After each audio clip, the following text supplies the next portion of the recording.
Sa Roas, Palawan, may isang lalaking tinaguriang The Bee Whisperer. Isang tao na tila may kakaibang koneksyon sa mga bubuyog. Siya, si Bong, o mas kilala sa pangalan Pete's Adventure. Mga idol, ito na yung pagkatapos natin magayat. So, may iniwan tayo dito na na honey. Tapos dito may butas kasi gawa ng diyan may mas maraming pulot. So mga isang buti rin siguro yung kinuha natin. Pero hindi na natin kinuha lahat. Ayan mga idol. Habang ang karamihan ay takot malapitan ng mga bubuyog, si Bong naman ay tila kaibigan ng mga ito. Makikita siyang walang pag-aalinlangan humawak ng mga bukyutan. Kinakarga ang mga ito sa kanyang mga kamay. At minsan nga ay hinahayaan silang gumapang sa kanyang katawan nang hindi siya sinasaktan. Kalam! Ano nga ba ang kanyang sikreto? Paano niya napapaamo ang mga bubuyog? At bakit nagtitiwala sa kanya ang mga insektong karaniwang kinakatakutan ng marami? Liguan mga idol. Oh. Pumulupot na sa sa braso ko.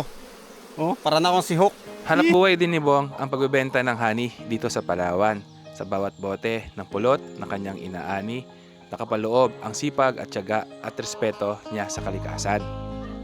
Ayan guys, dinadalaw niya pa yung niya, yung bahay niya dati. Ayan. Grabe yung honey niya, yung lumalabas yung Pag ginarbis niyo po, ubos lahat o Guys, tikman natin ulit. Sa yung dito naman sa Pukyuta. Tara, alamin natin ang kwento sa likod ng taong tinatawag na Bee Whisperer ng Palawan. Let's go!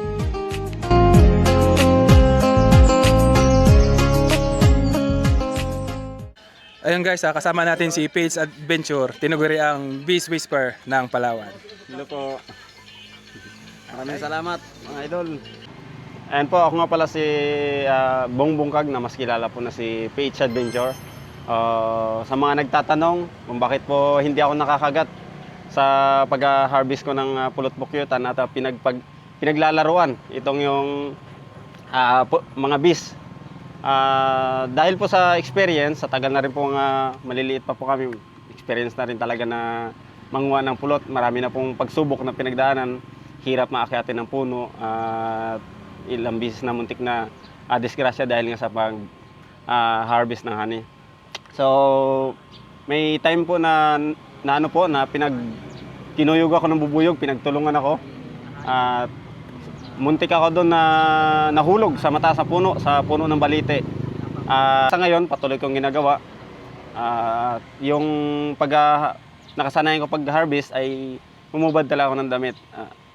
Hindi rin pala sila nangangagat. Siguro nasanay na rin sa akin. Hindi sila nanunusok, nangangagat, gano'n. Gawa ko, unti-unti na parang napapalapit na rin ako sa mga bubuyog. At gano'n din sila. Sabi nga nila, kapag hindi mo sinasaktan, hindi mo niraraskal yung paglapit sa bubuyog, ay maamo rin sila. Or isang respeto lang talaga kapag nasa kalikasan tayo, kailangan natin silang pag-ingatan para hindi rin tayo saktan ng mga tulad niya ng bubuyog. Yung sa akin naman, masasabi ko lang, wag lang sanang gayahin ng iilan dahil hindi natin alam, kahit kami, natatakot din kami sa ginagawa namin, pero dahil nababasa na namin yung mga galaw ng mga bees, ay komportable o na kami, confident na kaming gawin ko anong gusto namin gawin, na hindi rin sila nasasaktan. So advisable na hindi dapat gawin ito, lalo na ng mga bago pa lang gustong mag-experience kung kaya ba nilang maghawak or mag-harvest ng bee. Yes Tama po. ba, sir? Lalo higit sa mga bata, huwag niyo pong susubukan yon dahil talagang delikado. Sa mga magulang naman, pag-ingatan niyo po yung mga anak niyo na huwag gayahin. So, sa mga gusto pong sumuporta at naka-follow sa akin, maraming salamat at patuloy niyo po akong suportahan. Ito pang ang aking Facebook page. Pete's Adventures po.